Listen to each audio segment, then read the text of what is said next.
तो भाई लोग नमस्कार। इस वीडियो में हम लोग बात करेंगे एसआईएस लिमिटेड के स्टॉक के बारे में। और बात करने का रीज़न ये है कि भाई कंपनी वालों ने अपने बायबैक का मीटिंग डेट जो है अनाउंस कर दिया। ठीक है, अगर हम लोग सबसे पहले बायबैक के मीटिंग डेट का बात करें तो वो रखा गया है 29 जून, यानी कि 29 जून को कंपनी वाले एक साथ बैठेंगे और डिसाइड करेंगे कि भाई इनको कितने प्राइस का और कितने साइज़ का बायबैक करना है। समझ रहे हो?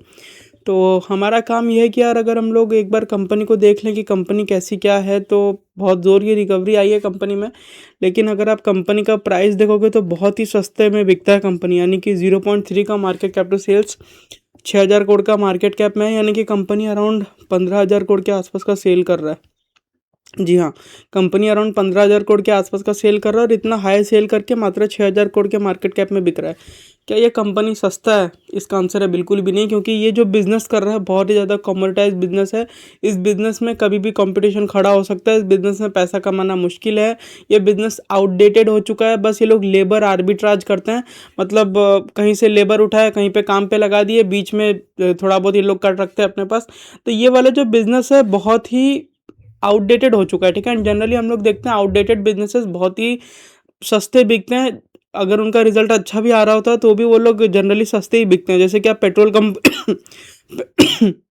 पेट्रोल कंपनीज को अगर आप लोग देखोगे तो वो लोग हमेशा सस्ते बिकते हैं। आप HPCL BPCL को देख लो, कभी 4-5 के पी रेशो में मिल जाएंगे, कभी 0.2 0.1 के मार्केट कैपिटल सेल्स में बिक जाएंगे। क्यों? क्योंकि भाई पेट्रोल बिजनेस आउटडेटेड हो गया है, बोरिंग बिजनेस हो चुका है। समझ रहे हो? एंड धीरे धीरे इस सेक्टर में डिमांड खत्म होते जाएगा जैसे जैसे इलेक्ट्रिक व्हीकल आगे बढ़ेगा। तो वही एक कारण है जिसके वजह से कंपनी जो है सस्ती बिक रही है। तो मैं आपको इसका रीज़न बता दिया। और ये सब कंपनी जनरली सस्ती ही रहती है। हालांकि अभी इसमें पीछे रैली आया है क्योंकि इन्होंने शायद रिजल्ट वगैरह अच्छा दिखाया होगा लास्ट क्वार्टर का। तो हाँ, अगर आप देखोगे तो लास्ट क्वार्टर का जो रिजल्ट आया था उसमें ग्रोथ बढ़िया दिखाया है कंपनी ने। मतलब ग्रोथ देखोगे तो अबाउट 40% के आसपास का ग्रोथ आ गया, तो स्टॉक प्राइस भी चल पड़ा। एंड ग्रोथ के साथ साथ इनका जो प्रॉफिट है वो भी ठीक ठाक रहा। जनरली हम लोग देखते हैं कि भाई ग्रोथ तो आता था लेकिन प्रॉफिट गिर जाता था, लेकिन प्रॉफिट भी बढ़िया रहा। कंपनी का EPS 7 रुपया पॉजिटिव हो गया। एंड अगर आप देखोगे तो लाइफ टाइम हाई EPS आया कंपनी का लास्ट क्वार्टर में, तो उस वजह से स्टॉक भी ऊपर की तरफ चल पड़ा। एंड हाईएस्ट एवर रेवेन्यू दर्ज किया है कंपनी ने। तो वही रीज़न था, कंपनी ने थोड़ा बहुत नीचे से रिकवर किया है।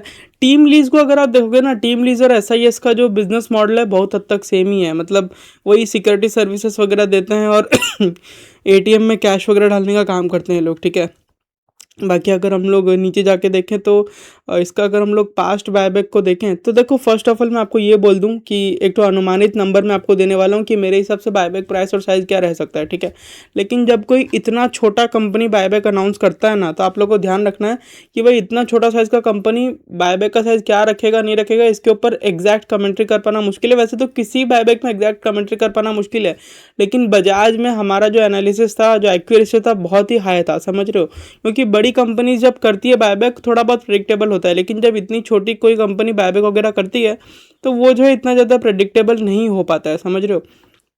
तो अगर आप मेरे से पूछोगे, चलो एक तो अनुमान अनुमान हम लोग खेल लेते हैं, ऐसा होगा जरूरी नहीं है, बट ठीक है हम लोग खेल लेते हैं थोड़ा। ठीक है, तो पिछली बार जो बायबैक का प्राइस था वो रखा गया था 404 रुपये का, और बायबैक का साइज़ 150 करोड़ था। जून 6 को ये बायबैक हुआ था। ठीक है, तो जून 6 के हिसाब से अगर हम लोग देखें तो हम लोग को पिछले साल मार्च का रिजर्व्स देखना पड़ेगा। तो वो था अराउंड 2300 करोड़ के आसपास। 2300 करोड़ का जब रिजर्व था, कंपनी ने 150 करोड़ का बायबैक किया था। और उस टाइम पे जो स्टॉक का प्राइस है, अगर आप देखोगे तो स्टॉक का प्राइस 6 जून ना, मार्च अप्रैल मई, हाँ, स्टॉक का प्राइस अराउंड 360 रुपीज़ के आसपास का था जब कंपनी ने 404 रुपये का बायबैक प्राइस अनाउंस किया था। ठीक है, तो ठीक ही था, मतलब 10-20 पेंट के आसपास का प्रीमियम में कंपनी ने बायबैक अनाउंस किया था। तो इस बार कितना हो सकता है, क्योंकि रिजर्व्स में कुछ ज़्यादा चेंजेस नहीं है, रिजर्व्स में ज़्यादा चेंजेस नहीं है। तो मेरे अकॉर्डिंग बायबैक का जो साइज़ है वो 200 करोड़ के आसपास रहेगा। ठीक है, बायबैक का साइज़ 200 करोड़ के आसपास रहेगा। और प्राइस जो है, मेरे को लगता है कि 29 जून को जो भी प्राइस रहेगा ना स्टॉक का, वहाँ से लगभग 15 से 20% ऊपर ये लोग बायबैक का प्राइस रख सकते हैं। यानी कि मान लो कि 29 जून को स्टॉक का प्राइस 400 रुपये रहता है, तो शायद से 440 या 450 के आसपास जो है या 450 तो नहीं, अगर स्टॉक का प्राइस 400 रुपये चलता है 29 जून को, तो मेरे को जहाँ तक लगता है कि अराउंड ये लोग 430 या 450 के आसपास में बायबैक का प्राइस रख सकते हैं।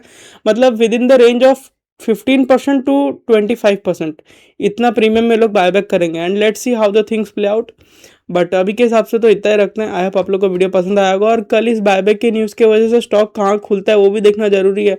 ऐसा कोई अंधाधुंध बाय भी नहीं कर सकते। जैसे पीछे विप्रो में बहुत लंबा चौड़ा लंका लगा है, तो वहाँ से ये लर्निंग तो मिल गया है कि अंधाधुंध बाइंग करने के पहले 2 मिनट सोच लेना चाहिए, ठीक है।